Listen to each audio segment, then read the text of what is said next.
Well, good evening, folks. Uh, there's three or four pieces of just random shellac phonographs and just single records without covers to document, but otherwise, I've completely got my whole vinyl collection on Discogs, and I've already started the CDs, so this is going to be a lot of fun. There's still some more records and CDs on the way. My broke ass found a way to make deals and make shit happen. Uh, for those of you wondering, it's raining here in eastern Missouri. So if you're looking at the tank top and my countenance and saying, "You're all wet," like it's Rock Our Picture Show. Yes, it's raining. you know. So it is what it is. I got a couple videos I want to make. This will be the first one. Just some recent listens and a top 10 Thin Lizzy song, and then another point about ordering from Discogs. You'll see soon enough. So first up, the A and B side. We Are the World, USA for Africa. This is just the main song and then Grace from Quincy Jones on side two. I gotta tell you,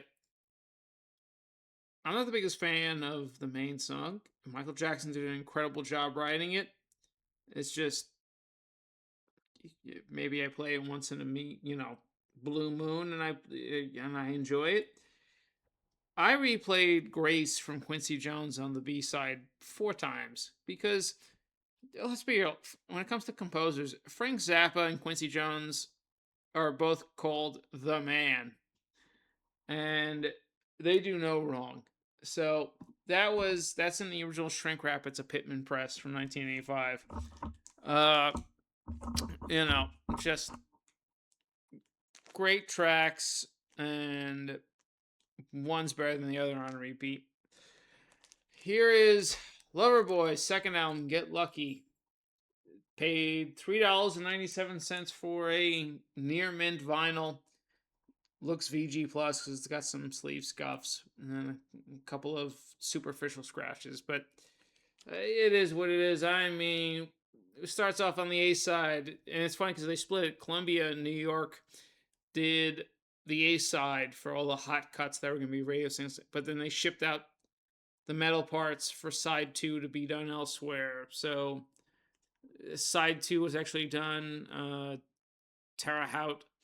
Uh, Side one starts off working for the weekend. When it's over, gangs in the street. You go to side two, you get emotional, lucky ones. The big hit, Take Me to the Top. Just incredible album. I should have paid more than under $4 for this, but I'm not complaining because the only reason it was under $4 because of all the ringwear damage on the cover. But no seam splits, so more fun for me. And finally, Nazareth's Playing the Game, November 1976. This is their third studio album from 1976. The other two were Hair of the Dog and Close Enough for Rock and Roll, which I had in another video way early on, back in the first or second month I started doing this channel and all this mania. So I finally closed the gap on the 76 albums. This is, I mean, is somebody to roll flying, waiting for the man, not the Lou Reed, John Cale, Velvet Underground track. Born to Love, I Don't Want to Go On Without You, the ballad. LA Girls, just an amazing album. Is it the best of the trio from that year? No. Arguably speaking of the three, it's the worst of the three. But still great tracks on here. It's a solid album. And you're again reminded of fellow Scott Brian Johnson being a buddy and a fan and borrowing Dan McCafferty's vocals to make his AC/DC debut 4 years later on Back in Black. Fine album. Go try it out sometime. Okay, and next up, uh, as part of my cataloging, I've got four of the 6 or 7. If you count the. I mean, let's be real. He did the soundtrack album in '79, A Life of Plants. I need to pick that up. But if you don't count that as a studio album, fine. Then it's 6 classic albums. And I'm missing the 2 from '72, Music of My Mind and Talking Book from '72 I'm missing. But I have the rest. Oh, and Sarita. Okay, I'm fine. Then maybe there's 7. I'm missing 4 albums from that '72 to '80 run of Stevie Wonder. That's the classic era. But up first, a DJ promo copy of Hotter Than July, 1980. I mean, and he's calling for Martin Luther King's birthday to be a national holiday, and a few years later, it did indeed become one. But did I hear you say you love me? The single Rocket Love. The other big single, Master Blaster. Do Like You. Happy Birthday. The uh, the protesting Cash in Your Face. I ain't gonna stand for it. Solid. This is the start of. No, it's not the illustrations and the artwork's not as crazy, but it was a new era. It was 1980. We're getting into the new wave, and Stevie likewise made the move towards the post-disco, new wave, post-punk movement, and he did it in style because it's Stevie. Okay, 76. Songs in the Key of Life. This is a complete version with, yes, the lyric book and the bonus 4-track EPs, a little something extra. Man, where to begin with this album? I mean, Dr. Shake. How we got there. As Another Star. The 8-minute Black Band. The big 6.5-minute single, Isn't She Lovely? Joy Inside My Tears. The Ordinary Pain. The track Pastime Paradise that Coolio completely sampled and ripped off and remade into a big hit in '95. 29 years later, 19 years later, Jesus Christ, 19 years later, Gangster's Paradise. That's here. Village Ghetto Land. This is just a landmark album. Oh, and the 4 tracks: Saturn, Ebony Eyes, All Day Sucker. There is not a bad track here, and every one of these is either influential or groundbreaking. So, Songs in the Key of Life. If you've never heard this album, you are really missing out. And if you're a hip hop fan, and you thought how original Coolio was, you're a fucking retard. Yeah, I said the R word. Deal with it. Nobody does anything without Stevie Wonder at the end of the day. Yep, or Miles Davis. It is what it is. Next up, from '74. Fulfilling This' first finale. Oh boy. And this is the gatefold on Tamla, which was an imprint of Motown. This is the second or third album where Gordy let Stevie do whatever the hell he wanted. Because, I mean, he started as Little Stevie Wonder in 1963. So this is 11 years after his debut. This is his 14th studio album. Holy shit, the man was busy. Yeah, look at that damn artwork and the gatefold with the lyrics. I mean, let's look at this. Heaven is 10 zillion light years away. Boogie on Reggae Woman. Creepin'. A follow-up to Superstition, even more slowed down and more pissed off. You haven't done nothing. They won't go when I go. The ballad. Haunting. Melancholic. Almost a funeral dirge track.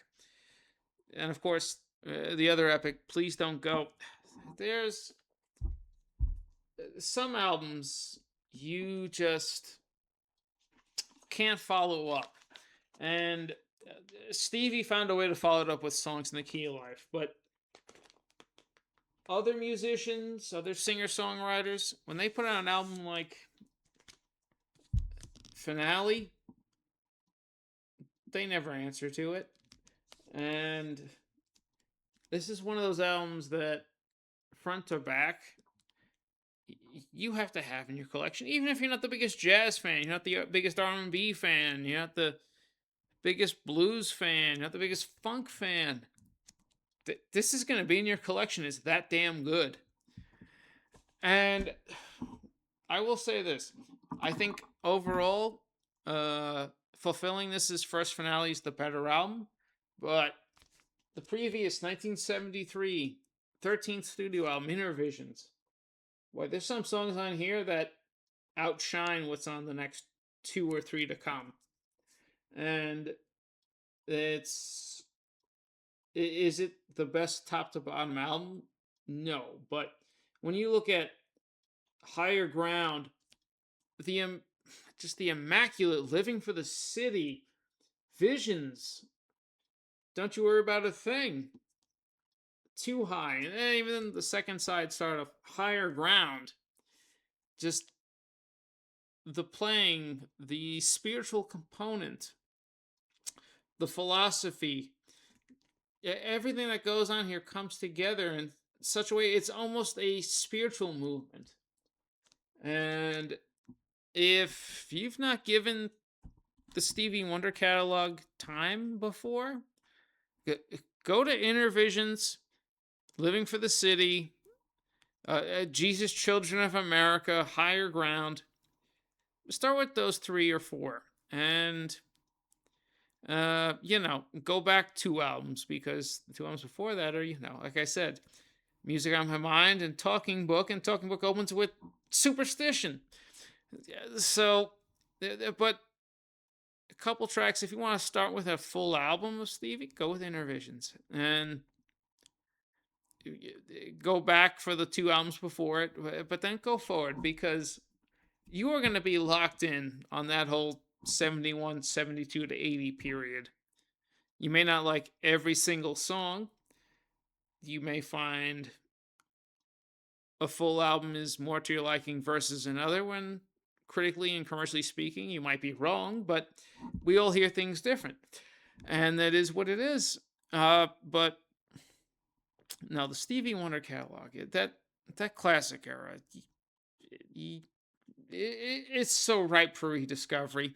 If you're gonna pick up a copy of Songs for the Key of Life, yes, it's incredible, and it's highly for resale value as a collector.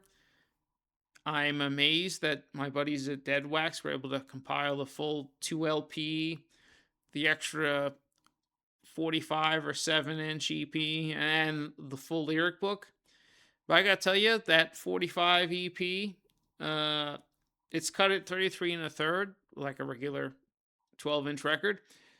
But they did the 45 size middle spindle for jukeboxes. So it's going to be scratched to hell if you get it. And if you don't have an adapter, it's going to move all over the place, and your stylus is going to cut it up even more. And since it's from Monarch in LA, they rush produced everything, so it's extra cut hot and often incongruent across both sides. Just go ahead and get yourself, for $12, a 2 CD remaster.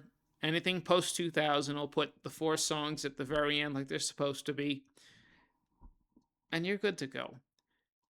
For me, it's amazing to own the artifact, and all 4 sides pretty much play near mint despite their scuffs and hairlines. But those 4 songs on that EP are just incredible.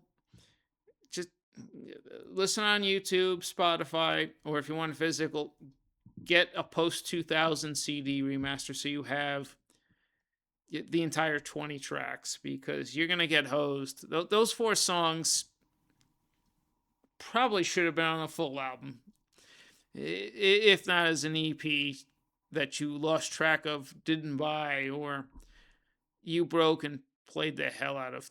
Those four songs are really worth your time. So that's my rant on those four Stevie Wonder albums, 4.5 Stevie Wonder albums, and some missing Nazareth and Loverboy. I'm gonna order the first Loverboy here in a second for $5. A really clean copy. Uh, it's gonna be sterling, pressed on both sides, engineered, and yeah, I'm just missing Full Circle from '81 and one or two '70s albums from Nazareth. But honestly, I might not get the other two '70s albums from Nazareth. Rampant from '74 with the faux dollar bill or shilling poster, and the first album, because those two albums aren't really necessary. Uh, and Full Circle's the last of the classic run. So I'll wrap it up real quick and go track down those two or three albums I'm missing from Stevie Wonder in the classic age and call it a day. Uh, Moving forward in 4 or 5 job applications and interviews. Should have an offer here next week, week and a half, depending on how these schools and the state wants to structure their interview process. Blah, blah, blah. It's all bullshit at the end of the day. And so hit like, drop a comment. If you want to subscribe, cool. Either way, it's all good for me. I interact. I'm not going anywhere regardless. Take care and see you next time.